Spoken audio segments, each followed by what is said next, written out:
in, all you gardeners out there, my thumb is not the greenest. We'll go over that here in a second. I want to get these tomato plants in. First, I put down plastic. Ain't all in one day. It's all in what you can afford at that time.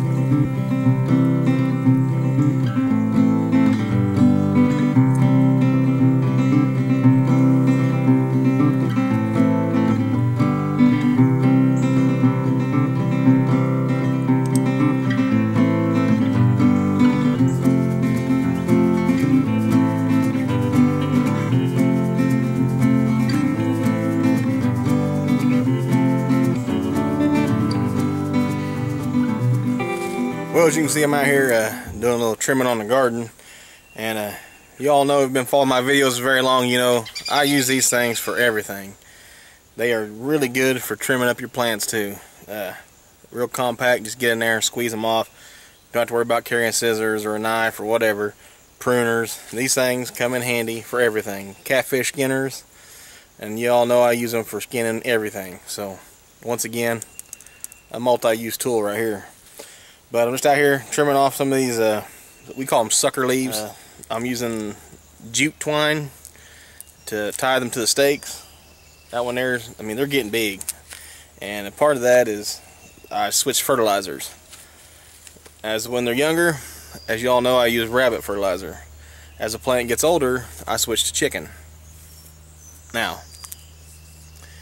there is a bunch of different things about chicken manure, using it and all this and that. And if you don't believe me, just Google it. You'll see 100 different opinions. And what I did was I just went and I cleaned up my chicken pen. All that manure's been sitting there for about 6 months. I ain't cleaned it out very much. I clean up all the dry stuff, put it in a bucket or in a wheelbarrow. Okay, you don't want the fresh stuff right out of the chicken. You don't want that. Now you're going to get a little bit of that in there. So what I did, I gathered all that up, and it was a fine powder, you know, dry, and it didn't smell. That's a lot of the stuff. If it stinks heavily, it's you probably need to mulch it. Set it out in a pile, let it rain on it 3, 4, 5, 6 months.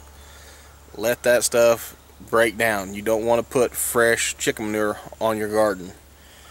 The best time to do it's in the fall. Till it into the ground, let it sit there, and you'll be good to go.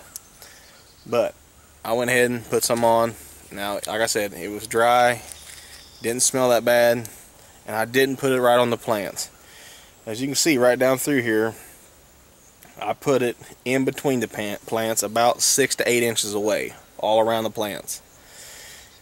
If that chicken manure, if it's too rich and it touches the plant, it'll burn it. You don't want that. So I took the driest stuff, feathered it out all in between the plants, and I tell you what, the plants are really liking it. They're shooting up, and they're already putting on fruit. Really, the plants really took off. They really liked it. So earlier in the year, I used my rabbit when the plants are small and they're delicate, like these plants over here. I just planted them. They're small, they're delicate. I'm not going to put any chicken manure on them. They're going to stick to the rabbit. But as the plants get older, I use the rabbit. And then you have people that, well, they don't want you to do that because of the stuff you're going to catch from the chicken. You know, it gets on your food. And, you know, I've been eating eggs off these chickens for a while now. I'm sure if they've had anything, they're going to transmit to me. I've already got it. So I'm not too worried about that. And like I said, I'm not putting it on the plant. I'm not dusting it on the leaves. I'm putting it around, away from the plant, around the base of the plant so that the water leaches it through the soil into the roots. And it's working out fantastic. If you look it up online, you're going to get 100 different answers. Use your noggin. You know, if it's, like I said, follow your nose. If it doesn't stink to high heaven, it's probably been there long enough. You don't want fresh. Ideally, you want to compost it and use it later. Kind of let you know what I'm talking about here. These are what I'm talking about when I'm talking about the sucker leaves. They face down, and they usually come right off the base. And this is one right here, and they don't produce the fruit. The fruit actually comes from the elbow right here. This is the stem, this is the sucker leaves, and out of that pit comes the fruit bearing limbs. So I really watch these, and if it looks like that one's been busted off, did I just do that? I might have just done that. I really watch these, and if it looks like these are going to hinder the plant in any way, I'll just trim them right off. You know, these have got holes in them, but if they start to wilt, turn brown, looking like they're not doing any good, I get rid of them. That way the plant doesn't waste time trying to heal it or make it better. You know, just get rid of it and be done with it. It's not producing any fruit, and it's going to get plenty of water in here in my raised beds. So that's what I'm talking about when I say sucker plant or sucker leaves. As you can see over here in my corn, I got the three sisters planted. As you can see, I got the beans here, squash, and the corn all around it.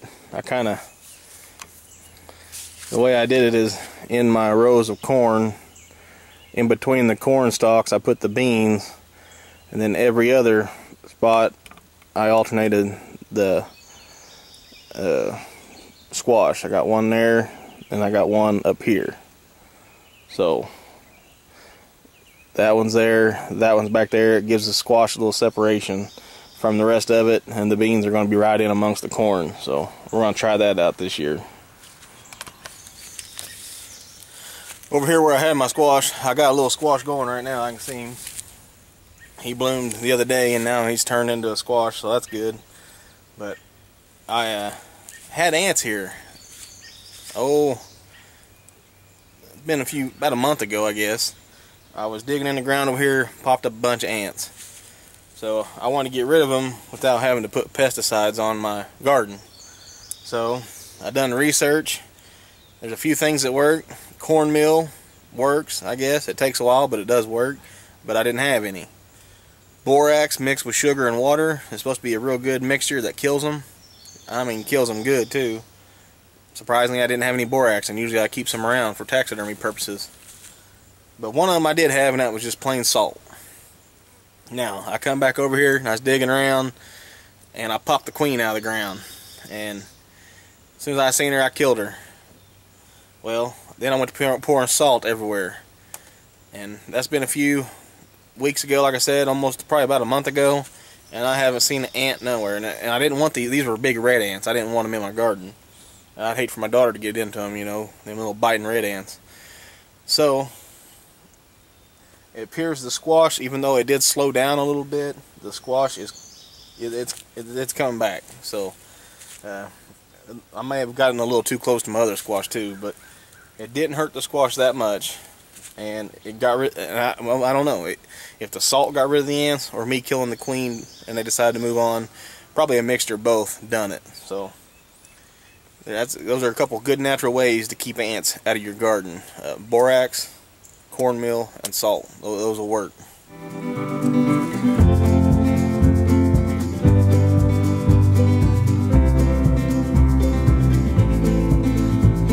Wild for the Outdoors. Check us out around the cabin. That's www.aroundthecabin.com. Check the campfire for listings of our live show.